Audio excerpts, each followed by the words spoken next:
ఇది చాలా సీరియస్. మతం అనగానే, ఫెయిత్ అనగానే, ధర్మం, ఇవన్నీ చాలా లోతైనవి, బాగా సెన్సిటివ్. కానీ ఇలాంటివి ఒక మాట మాట్లాడాలి అంటే చాలా చాలా ఆలోచించి దీన్ని ఎలాంటి పర్యవసనాలు ఎదుర్కోవాల్సి వస్తుంది ఇవన్నీ ఆలోచించే మేము మాట్లాడతాం. ప్రత్యేకించి జనసేన నుంచి గత 2019 నుంచి 2024 వరకు వారి పాలనలో, వైసీపీ పాలనలో చాలా సంఘటనలు జరిగినాయి. రిలీజియస్గా దాన్ని ఒక సెన్సిటివ్ ఇష్యూ జరిగినాయి మాట్లాడటానికి. ఉదాహరణకి రామతీర్థంలో రామచంద్రమూర్తి శ్రీరాముడు, ఈ దేశం కొలిచే శ్రీరామచంద్రుడి విగ్రహాన్ని శిరిచ్ఛేదం చేస్తే ఎవడు ఆకతాయి చేశాడు, ఎవడు పిచ్చోడు చేశాడు. పిఠాపురంలో అశుద్ధంతో విగ్రహాలని చేస్తే ఒక గుడిలో, దాన్ని కూడా ఎవడో పిచ్చోడు చేశాడు. అంటే ఈ కల్తీల నేపథ్యం గురించి మనం ఎవరి గురించి మాట్లాడుకోవాలి, వాళ్ళ గురించి తెలుసుకోవాలి కొంత. అలాగే దుర్గమ్మ వారి ఆలయంలో వెండి విగ్రహాలు మన దొంగతనం జరిగితే ఇవి పోతే ఇంకోటి కొనుక్కుందాం, దీనికి ఏంటి బిల్డింగ్లు మేడలు కడతామా, మిద్దెలు కడతామా.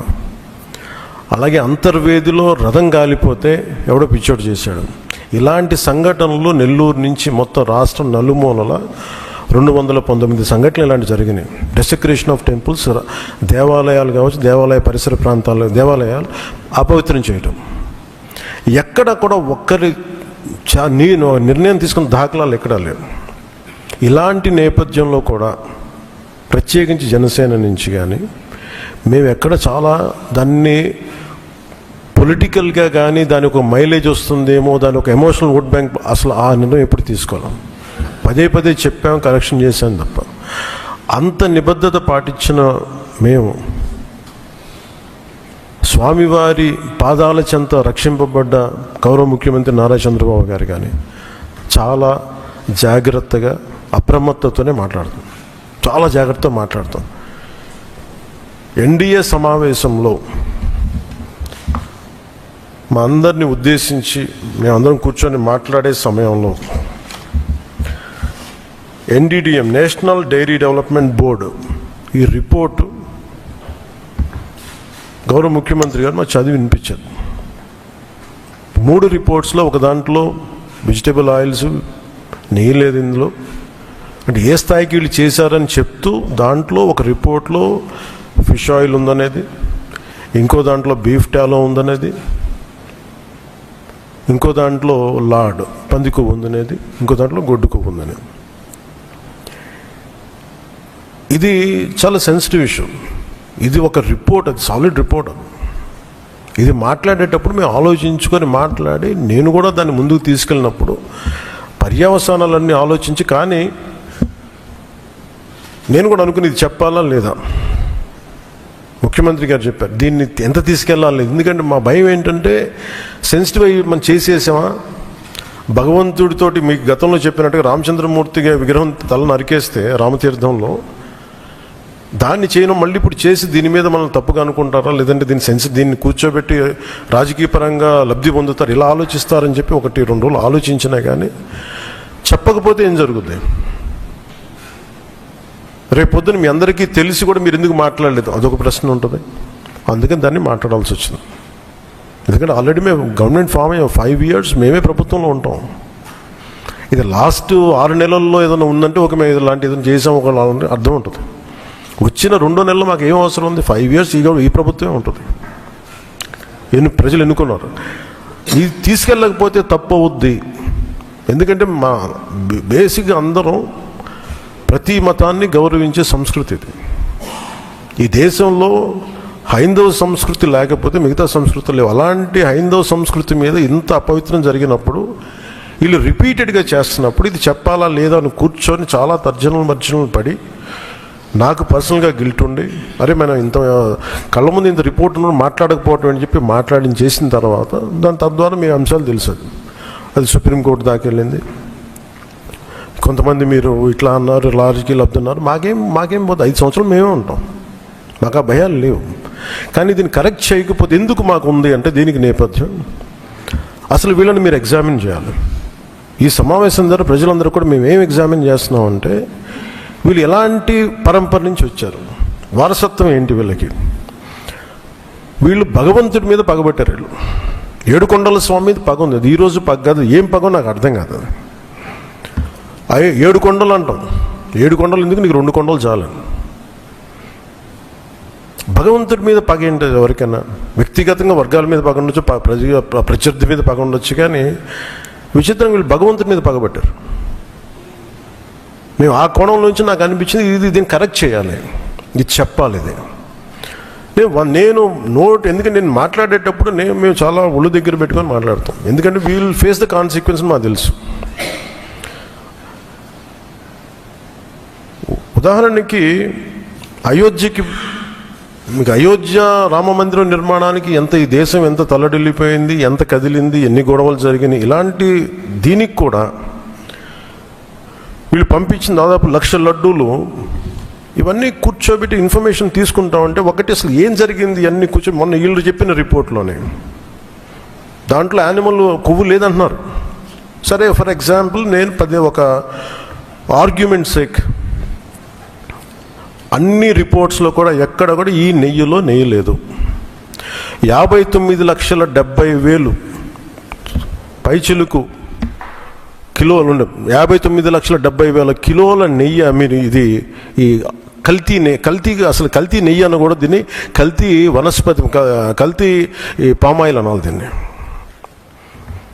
ఇవి దీంతో కలిపి ఇన్ని కోట్ల లడ్డూలు చేసిన తర్వాత దాంట్లో 1,00,000 లడ్డూలు అక్కడ కూడా పంపించారు, అయోధ్య కూడా పంపించారు. వీటి నేపథ్యం మొత్తం రిపోర్ట్స్ అన్నీ వచ్చిన తర్వాత ఈ నెయ్యిలో ఎక్కడా కూడా 59,70,000 ఇక్కడ లడ్లు దీనికి సంబంధించింది వీళ్ళు అనుకున్న సోకాళ్ళు నెయ్యి సప్లై చేసి దాంట్లో ఆన్ రికార్డ్ 58,00,000 పామ్ ఆయిల్ దానికి సంబంధించిన ప్లాంట్ బేస్డ్ అన్నీ దొరికినాయి. అవి కాకుండా 1,70,000 నుంచి దాదాపు 2,00,000 వరకు కెమికల్స్ దొరికినాయి. ఇవి ఆన్ రికార్డ్ వాళ్ళు కొన్నట్టు. మీకు టీటీడీకి మేము ఇన్ని లక్షలు 59,00,000 పైచులకు నెయ్యి సప్లై చేసామంటే ఆ పర్టికులర్ కంపెనీ 58,00,000 పైచులకు వీళ్ళు మనకి పామ్ ఆయిల్ దానికి సంబంధిత అన్నీ కొన్నారు. అలాగే 1,70,000 ఈ కెమికల్స్ కొన్నారు. ఇవన్నీ చాలా ఆన్ రికార్డ్ దొరికారు. ఎక్కడా కూడా సిబిఐ కానీ ఎక్కడ క్లీన్ చిట్ ఇవ్వలేదు. క్లీన్ చిట్ ఎక్కడ ఇవ్వలేదు. వాళ్ళు వెరీ క్లియర్ కట్గా చెప్పింది ఈ నెయ్యిలో పూర్తిగా ఇది ప్లాంట్ బేస్డ్, అంటే దీంట్లో నెయ్యి మన పాల నుంచి పాల కొవ్వు నుంచి రావాల్సింది, దీంట్లో ఇది లేదు. చాలా చాలా స్పష్టంగా అది చెప్పారు. మిగతాయి మేము నిర్ధారించలేకపోతాం, మా దగ్గర ఇన్ఫర్మేషన్ లేదనేది ఒక రిపోర్ట్ వాళ్ళు చెప్పింది. అలాగే national dairy development board very క్లియర్గా చెప్పింది దీంట్లో ఫిష్ ఆయిల్, అలా గొడ్డు కొవ్వు, పంది కొవ్వు, ఇవన్నీ లార్డ్ మన ఇంగ్లీష్ పదాలతో ఇవి ఉండే అవకాశాలు ఉన్నాయి. చాలా స్పష్టంగా వాళ్ళు ఇచ్చారు. ఈ ప్రాసెస్లో వీళ్ళు దీన్ని కూర్చోబెట్టి అడ్డగోలుగా మాట్లాడితే, ఎందుకంటే వీళ్ళకి ఏ రోజు కూడా ఈ ధర్మం మీద వాళ్ళకి గౌరవం లేదు. పైగా ఈ దొరికిన వాళ్ళు ఛార్జ్ షీట్లు మీకు చూస్తే, మనకి తెలిసిన పేర్లన్నీ చూస్తే ఇందులో ఎక్కడ మతానికి సంబంధం లేదు. ఇది భోలేనాథ్ బాబా కానీ మిగతా ఏ డైరీ మీరు చూసినా కానీ వీళ్ళు ప్రిడామినెంట్లీ దర్ ఆల్ హిందూస్.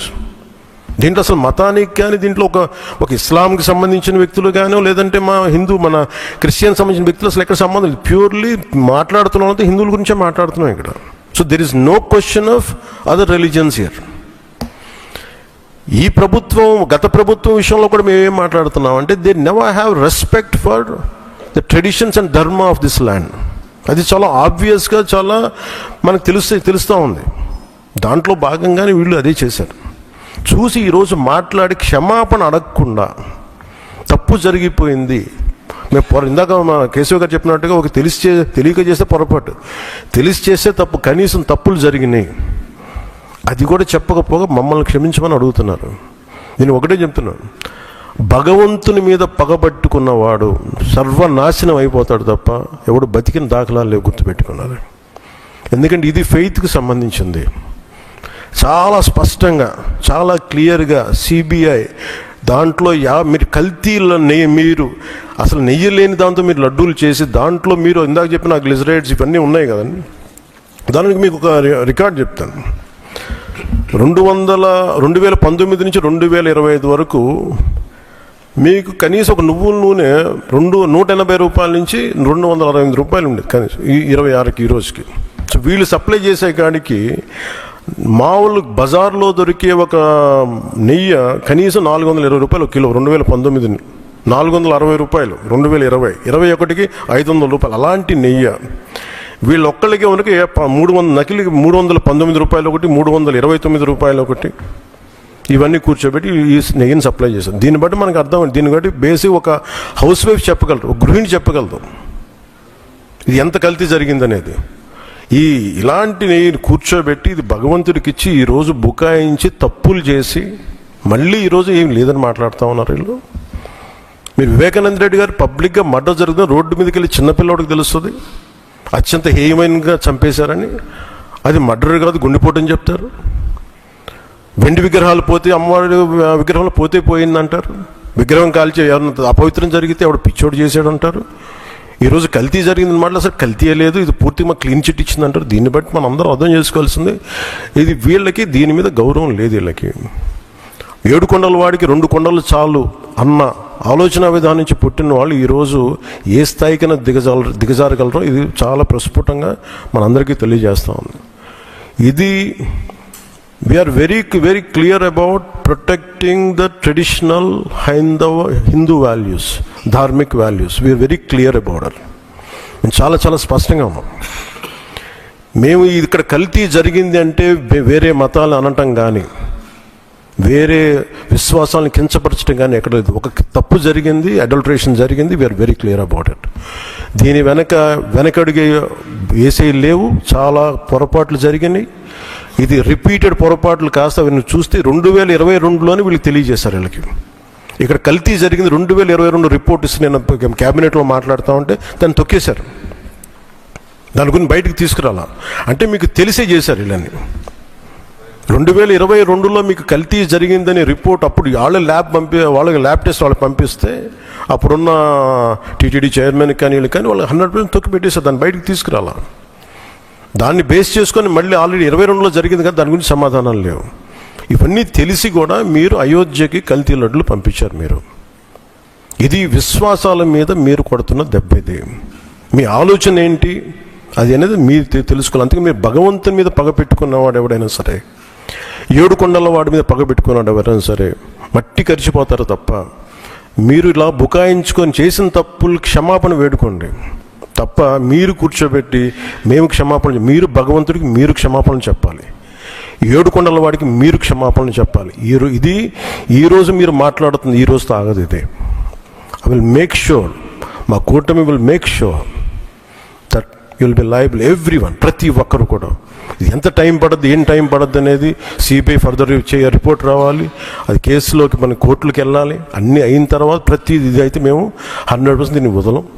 ఖచ్చితంగా ఈ దోషులను ఎవరైతే ఉన్నారో మేము క్షమాపణ చెప్పడం కాదు, మీరు భగవంతుడికి మోకరిల్లే వరకు యుద్ధం సాగొద్దు.